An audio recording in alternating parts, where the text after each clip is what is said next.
Hello again, everyone. Mark Hackle, Macomb County Executive, and Deputy John Paul Rada. Just kind of give you an update. It's been a while, but want to talk a little bit about the COVID, the mandates, and all that, but then get into some of the things that are happening within our community.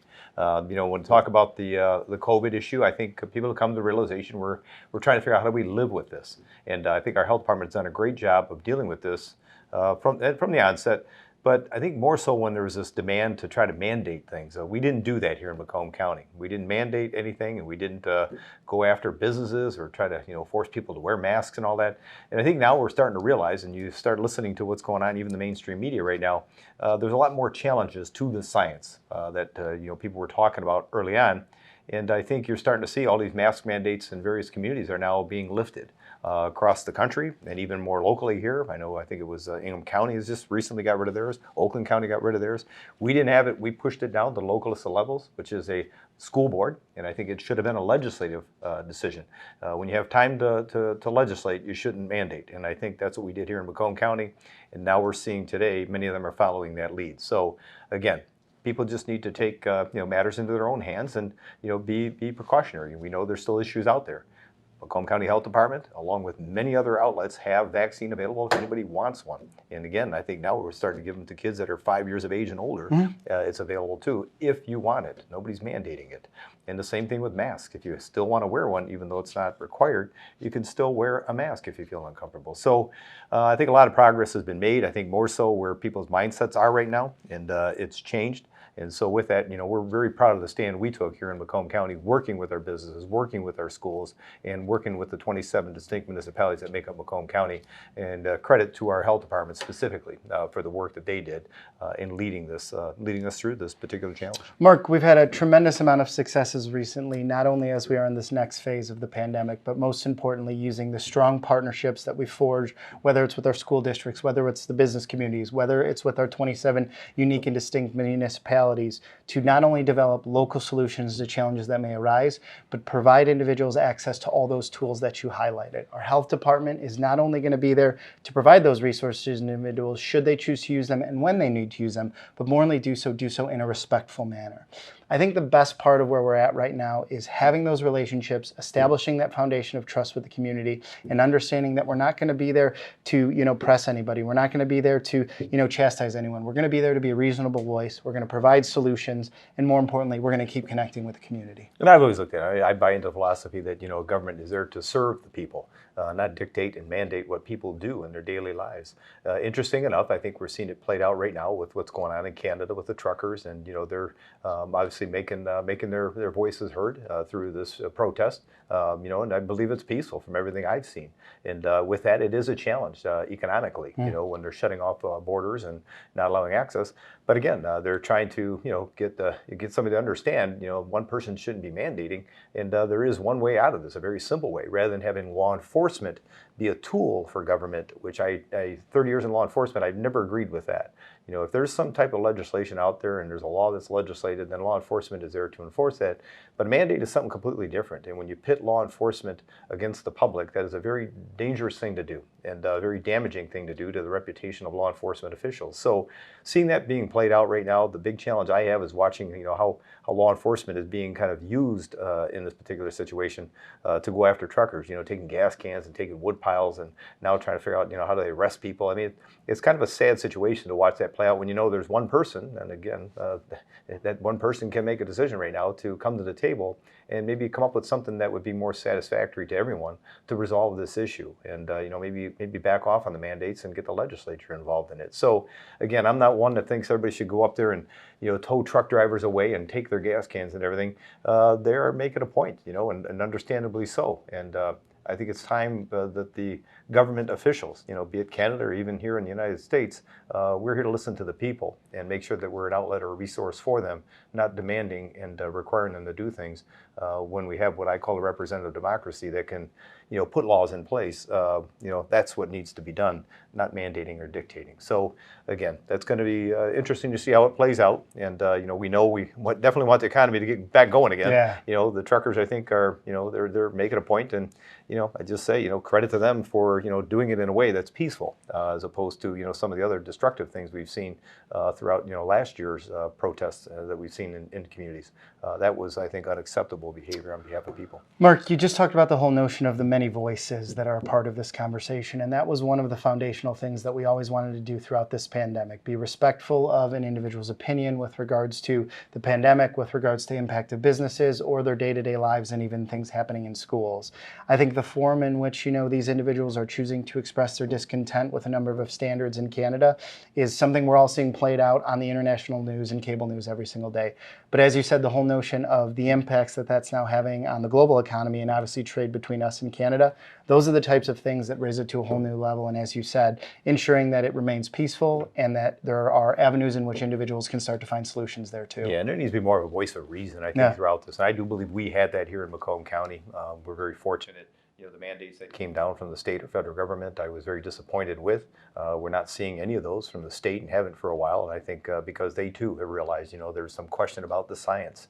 And so with that, there's been a redirection and an understanding that, that's really what needs to happen. If there needs to be movement, it has to be legislated. So we're fortunate. I think we're getting there. Again, as I mentioned here in Macomb County, work with our school districts. They've been phenomenal in working, with their respective parent groups and their school boards making decisions, but using our health department as a resource and trying to figure out, what is the best direction to go. So I got to believe shortly you're not going to see many mandates as far as masks in schools anywhere in the state, knowing that many of them are pulling back on it. And I think, what we just saw with our neighbors next door in Ingham County, and I know here in Macomb County, our school districts are continuously having conversations with us. Mike DeBalt and the superintendents, I tell you what, I can't thank them enough for that cooperative relationship we've had in making sure we're keeping our kids safe, but also allowing parents to make decisions on their behalf along with those kids. Mark, the wonderful relationship that we have not only with our Macomb Intermediate School District, Mike DeVault and his entire leadership team, and the 22 districts across Macomb County, I think has forged some of the more positive outcomes throughout this pandemic,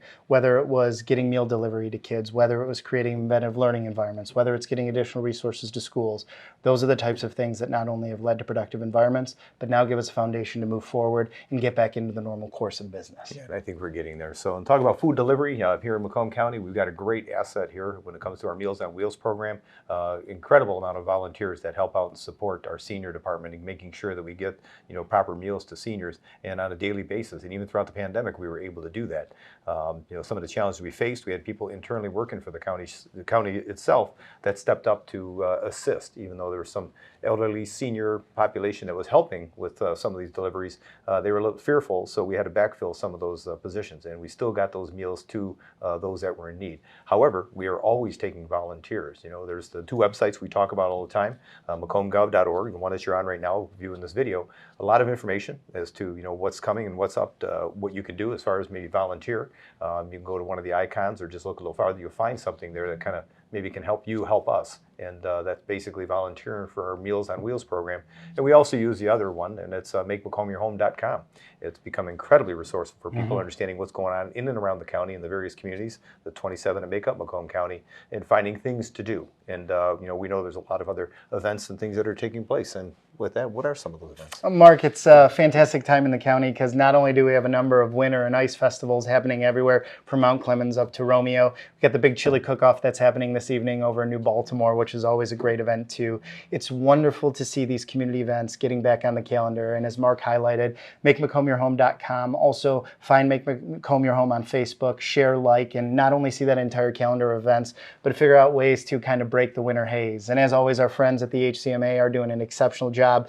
Sold out of all our skiing equipment the past 2 weekends and everything. And the mountain bike communities definitely using some more of those fat tire bikes on that expanded mountain biking trail up in Stony Creek. And speaking of a chili one, I'm actually going to be doing one with Todd Robinson, the superintendent of Romeo Schools, a chili cook-off they're having up in the Romeo area coming up in a couple of weeks. So again, all that information is available, makemacomyourhome.com. You can find things that are happening and kind of the exciting things happening around your neighborhood.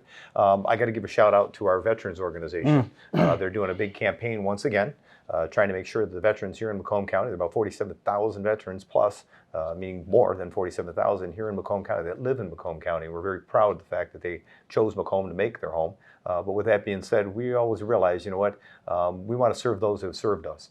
And the organization we have with the millage we have here in Macomb County supporting our veterans, Laura Rios and her team do an unbelievable job with outreach. And again, there's a big campaign going on right now that if you are a vet, please contact them. MacombVets.com. reach out and find out what services might be available to you. And maybe if you know a vet, maybe that is a little bit reluctant or a little hesitant and maybe doesn't have access to get to the information available to them to understand what might be available to them, please have them contact for them, macombvets.org.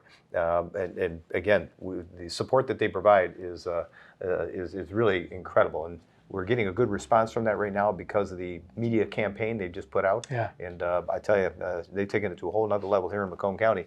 And in fact, they just recently awarded the most vet-friendly county in the entire state of Michigan because of the work that they do. So credit to Laura Rios and her incredible team, Pat Daniels as the chair of that Veterans Board. Mark, well. It's not every day that you see a 300% increase in the demand for your services, but what Laura and team has done, obviously with the veteran service organizations and our board with Pat Daniels and those great volunteers, it is truly inspiring work, and it is serving those that have served us.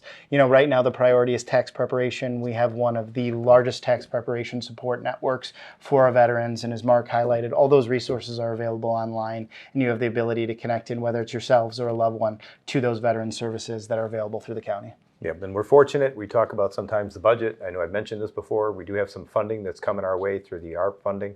Every municipality's gotten some funding, trying to figure out what they're going to do. What we're trying to do here in Macomb County with that $172 million is something that's transformational. And the projects we're working on, we're still going through RFPs, trying to get an understanding of what costs might be associated with. But one is the central intake and assessment, the jail, making sure we're dealing with people that are brought into the county jail from any law enforcement agency, so they're properly processing them and making sure that there's the type of facilities available if they do happen to have mental health, substance abuse, and even if they're medical issues. We have to figure out how do we solve that problem. And now we have a great opportunity to do that without raising taxes here in Macomb County or going to the taxpayers. That is one of the major projects. Mm-hmm. The other one is Health and Human Services, where we're working with obviously the very community-based organizations we've talked about, our health department, senior department, veterans organizations, and beyond. So there's a lot of resources available, and we know there's a way of bringing them together under one roof. So that's going to be another project we're working on with a facility, and it's more than just brick and mortar. It's a process of how we deal with people throughout the entire county, and this will have a transformational impact for years to come. And that's exactly what we believe that this American Recovery Plan, ARP money, is for. Doing things that are transformational projects, and here in Macomb County, we're doing just that, working with our Board of Commissioners on that. Mark, it's been refreshing to see the concepts that we have to leverage these ARP dollars, how they've been accepted by our friends at the local level and then also at the state level. The way that we've engaged the locals with regards to the community service concept and how that's going to impact the 880,000 residents here in Macomb County, but also at the state level with the additional financial support that we received for the central intake concept. These are things that are not only connecting to an increase of dollars at the state level, and frankly, we're a hell of a lot more competitive in those arenas too. And we're fortunate. Road funding is also going to be a concern. It always has been. It always will be. We're working on something in Macomb County that's going to help people understand better. We already have a site available. If you go to macombgov.org, you can click on our site talking about the costs associated with roads and what we're doing with roads.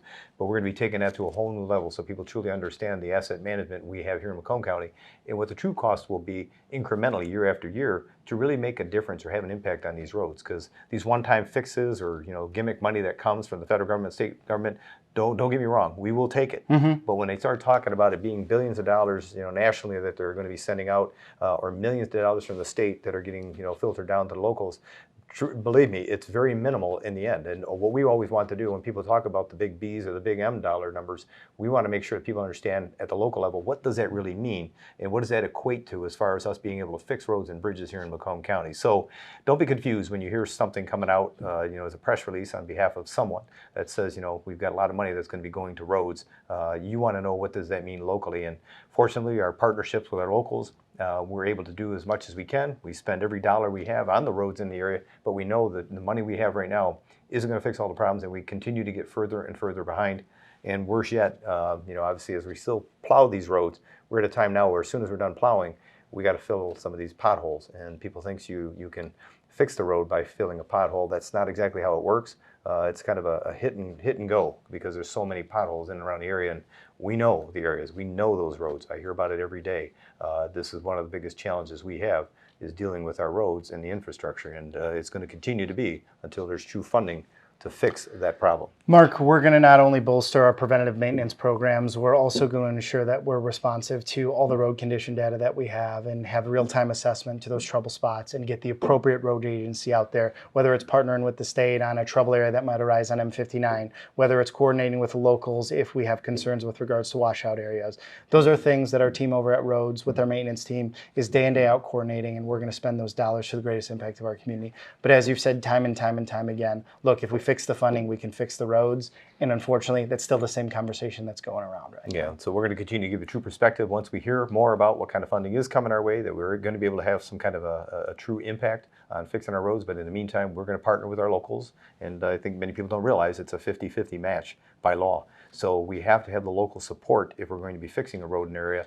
But again, most of that money is already spoken for the next 3 years out. We already know how much we're getting year after year and how much we're going to apply and what roads that we're looking at in and around Macomb County. So again, you go to macombgov.org for information, whether it's wanting to maybe support us by getting volunteering for Meals on Wheels, finding out more about the roads and the road problems that we're having here in Macomb County specifically, or go to makeMacombYourHome.com to find out more about what's happening in and around your neighborhood so you can really enjoy the true assets we have here in Macomb County.